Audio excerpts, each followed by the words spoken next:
আসসালামু আলাইকুম রহমতুল্লাহ। আজকে চলে যাব আসলাম বিরিয়ানি খেতে। তো আমার সাথে দুজন ছাত্র আছে, তাদের অনেক ইচ্ছা স্বপ্ন যে তারা আসলাম মামার বিরিয়ানি খাবে। তো তাদেরকে নিয়ে চলে আসলাম আসলাম আমার দোকানে। মামাকে জিজ্ঞাসা করলাম, মামা কী অবস্থা, ভালো আছেন? মামা বলে আলহামদুলিল্লাহ ভালো আছি।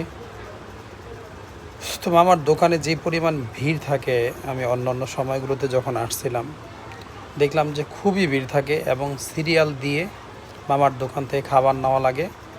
আর ভিড়ের জন্য অনেক সময় সিট পাওয়া যায় না, যে বসে খাবো সেই সিটটা পর্যন্ত পাওয়া যায় না।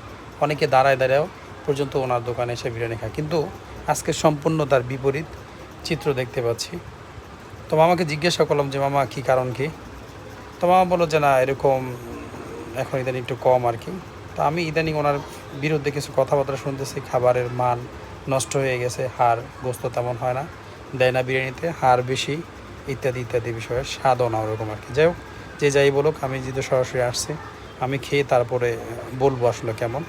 তো সত্যি আমি খাওয়ার পরে দেখলাম যে আগের তুলনায় খাবারের স্বাদ মান তুলনামূলক অনেকটাই এলোমেলো হয়ে গেছে। এই জন্য